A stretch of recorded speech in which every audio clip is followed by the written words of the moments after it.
A very warm good morning to all my dear students. Hope you all are doing well. This year will be a new experience for all the teachers and the students.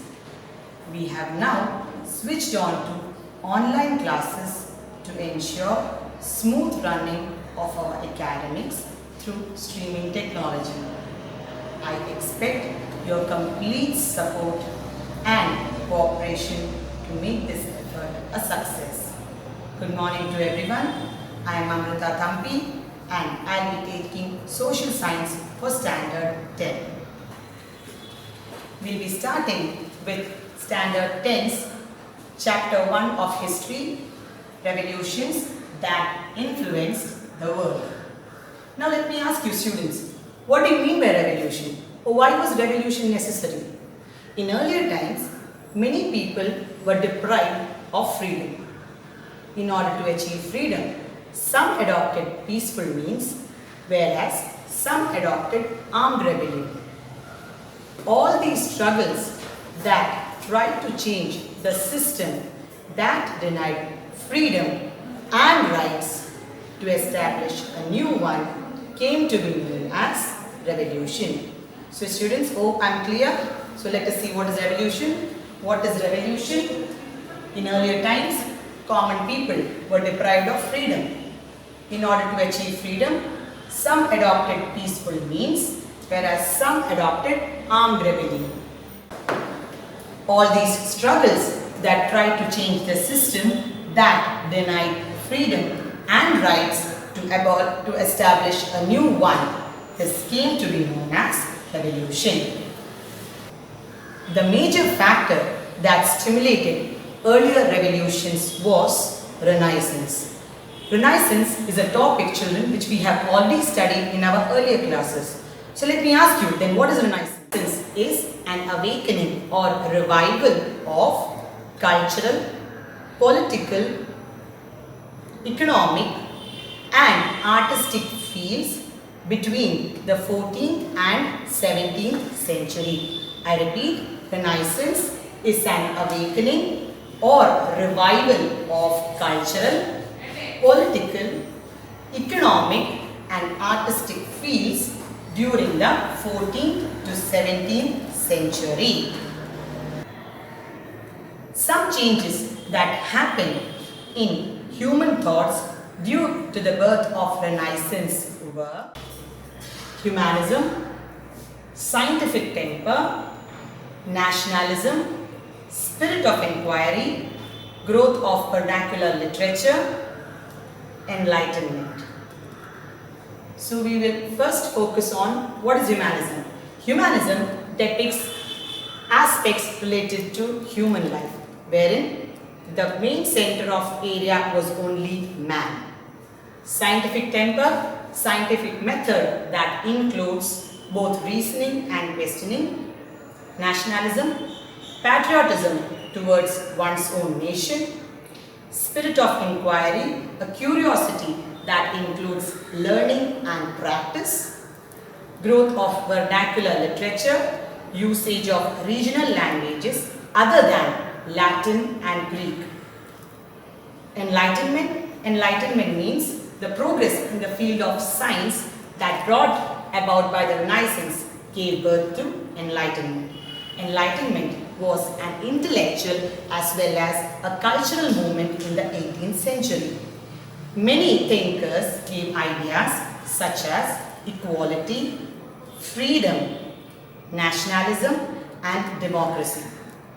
The main aim of enlightenment was to encourage people to protest against the autocratic rule that existed then. Autocratic rule here means single ruler. Thus, these protests that developed in many countries led to revolutions. In this chapter, we will be learning about the revolutions that the world witnessed. We will be studying about the American War of Independence, the French Revolution, the Latin American Revolution, the Russian Revolution, as well as the Chinese Revolution. Let us start with the American War of Independence. Main factors that kindled the American War of Independence were no taxation without representation, and second one, the mercantilist laws. So we will first focus on no taxation without representation. This was a slogan which was put forward by James Otis.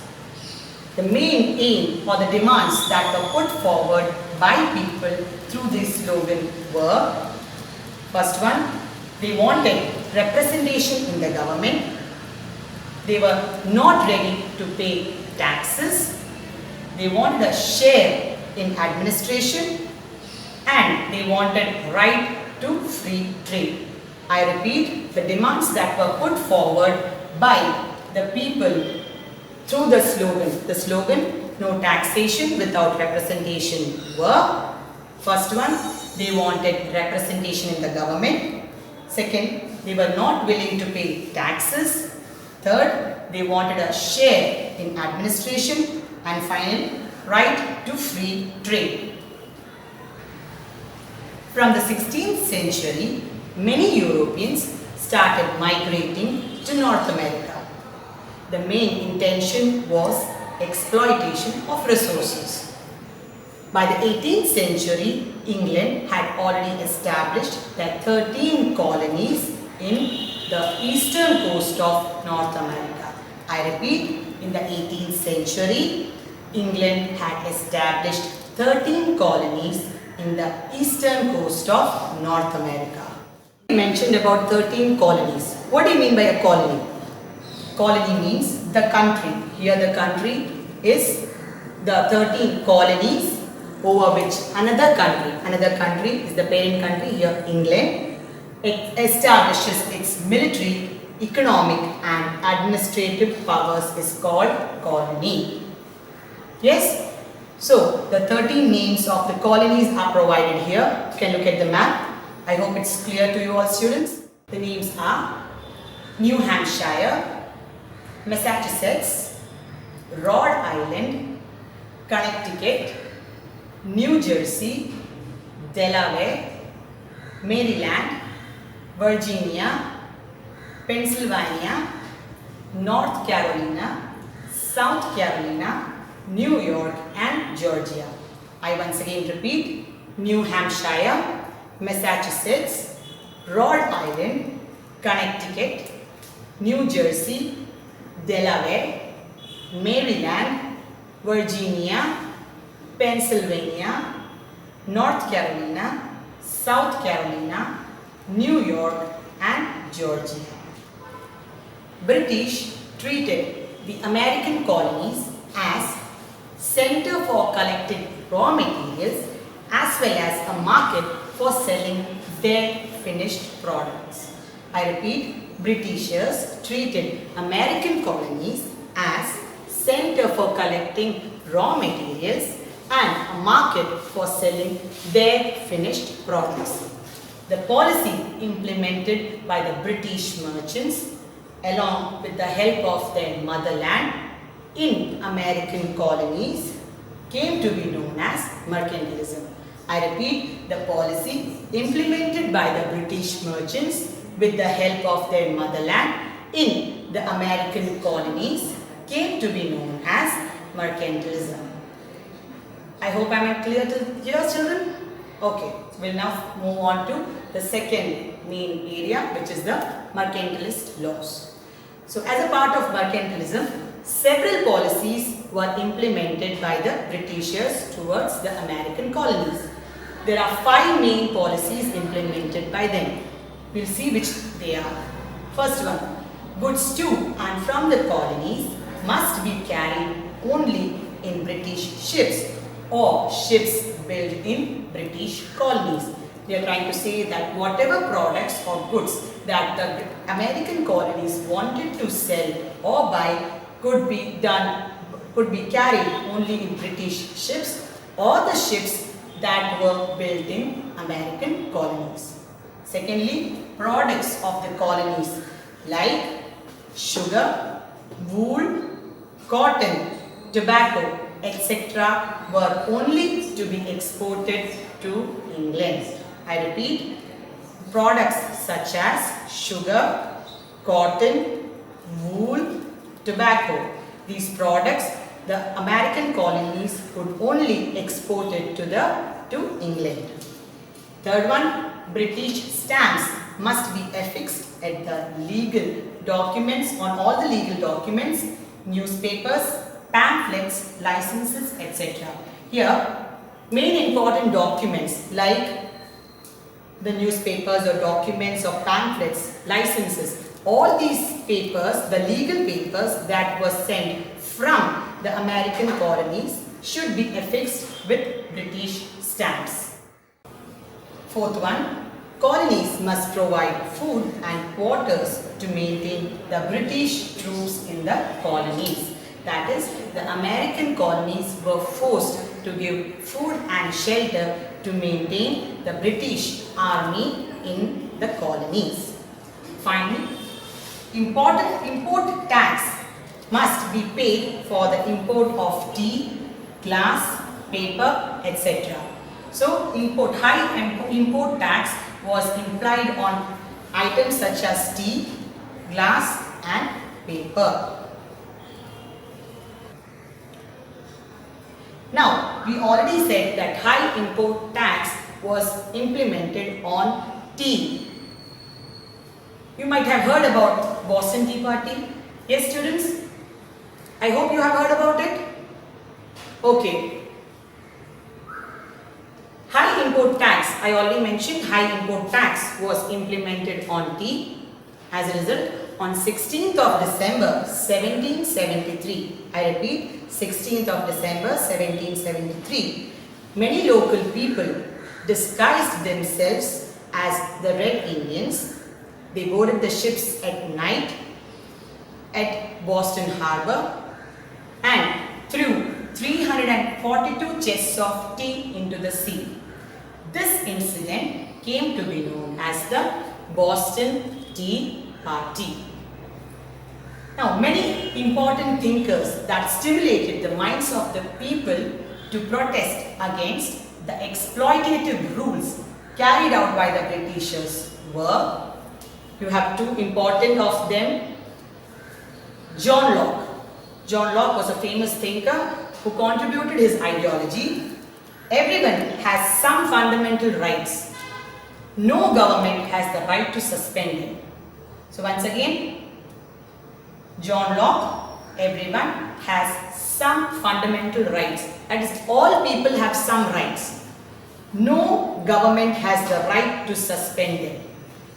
Secondly, you have Thomas Paine. He also was a great thinker and an ideologist who contributed. There is something absurd in supposing a continent, here continent is North America, be perpetually governed by a foreign power, which is England. I repeat, there is something absurd in supposing a continent, that is North America, be perpetually governed by a foreign power, that is England. The ideologies put forward by the thinkers tried to stimulate the minds of the people to protest against the exploitative laws of the Britishers. The first Continental Congress that happened in 1774. That is the first Continental Congress in 1774.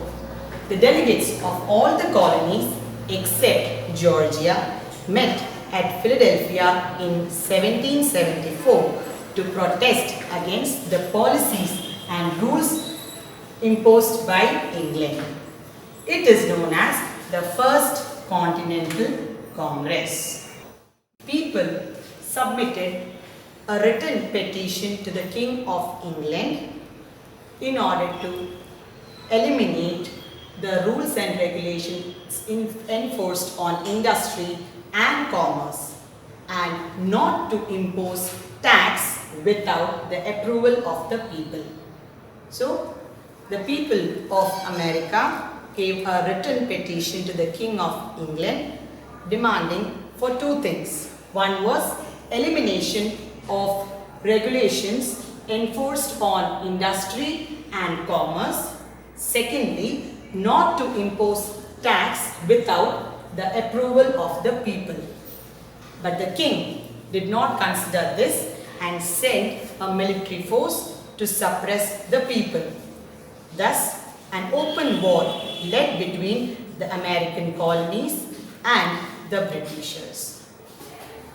The Second Continental Congress happened in 1775. The Second Continental Congress was held at Philadelphia in 1775, elected George Washington as the chief commander of the Continental Army. The Second Continental Congress happened in 1775, wherein George Washington was made the commander-in-chief of the Continental Army.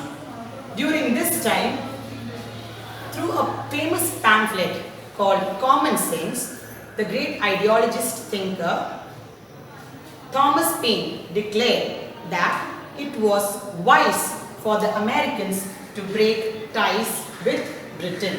I repeat, Common Sense. Common Sense was a pamphlet written by Thomas Paine, the great ideologist, wherein he said it was wise for the Americans to break the ties with the Britain. The American Continental Congress issued the Declaration of Independence on July 4th, 1776. The American Continental Congress issued a Declaration of Independence on 4th of July, 1776. The Declaration of Independence were prepared by two people. They were Thomas Jefferson and Benjamin Franklin. Once again, I go through the same slides. The American Continental Congress issued a Declaration of Independence on 4th of July 1776. It was prepared by two people, Thomas Jefferson and Benjamin Franklin. The points that were included in the Declaration of Freedom were: all are equal. Everyone has certain rights. Right to life and liberty. If the government becomes destructive, it is the right of the people to alter or abolish it.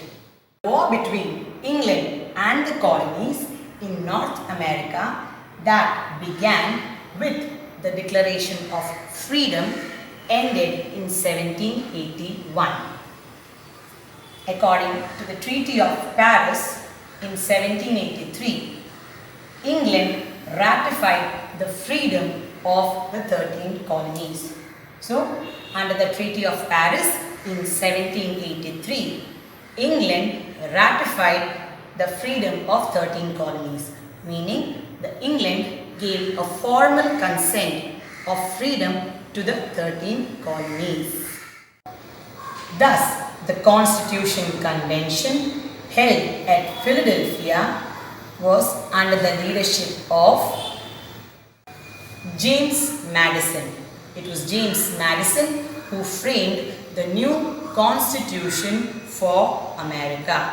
Once again, I repeat, the Constitution Convention held at Philadelphia under the leadership of James Madison framed a new Constitution for America.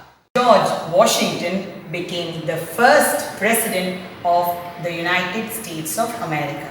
So, it was James Madison who framed the Constitution for America, and George Washington was made the first president of the United States of America.